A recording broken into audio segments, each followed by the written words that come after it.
जब भी हम सर्किट का सवाल देखते हैं तो बड़े कंफ्यूज हो जाते हैं। जैसे ये सर्किट का सवाल है, ऐसे भारी भरकम सा सवाल हमें लगता है। तो ऐसे सवाल को करने के लिए, अटेम्प्ट करने के लिए सबसे पहला काम, आप पोटेंशियल का डिवीजन करो। आपको पता चल जाएगा कि केसीएल लगाने की जरूरत पड़ेगी या नहीं, क्योंकि केसीएल से सवाल हमेशा छोटा बनता है। किरचॉफ वोल्टेज लो जब आप लगाते हैं तो वो बड़ा मेथड होता है। तो आप कहीं पे भी कुछ भी मान लो। तो मैं जीरो से शुरू कर लेता हूँ। मतलब आप दो भी मान सकते हैं, चार भी मान सकते हैं, लेकिन जीरो आसान पड़ता है। तो यहाँ मैंने 0 वोल्ट मान लिया। ये 4 वोल्ट की बैटरी लगी हुई है, आगे चले या 4 वोल्ट आ गया, यहाँ 4 वोल्ट, यहाँ 4 वोल्ट, क्योंकि पोटेंशियल ड्रॉप तो होगा नहीं। इसके आगे आप बढ़ नहीं सकते क्योंकि यहाँ के आ गया, रजिस्टर आ गया, तो आप रुक जाओ।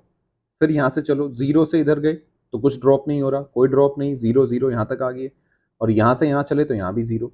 तो आप देख रहे होंगे हर रजिस्टर के अक्रॉस आपका पोटेंशियल ड्रॉप आपको पता चल गया है। तो अब आप सीधा ही सारा करंट निकाल सकते हैं। करंट पूछा है कि बैटरी ने कितना करंट दिया, तो बैटरी ने करंट, जो आई करंट है, वही इस ब्रांच में जाएगा, वो इस ब्रांच में जाएगा, वो इस ब्रांच में जाएगा। सीधी सी बात है ना।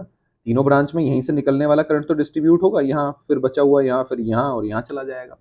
तो अब अगर मुझे इसके इसके इसके अक्रॉस पोटेंशियल ड्रॉप पता है तो मैं करंट निकाल सकता हूं, जो कि अपन ने निकाला हुआ है इजिली। और उन तीनों करंट को जोड़ दिया गया है तो आपका आंसर आ गया 4 ampere. Option 4 will be the correct answer.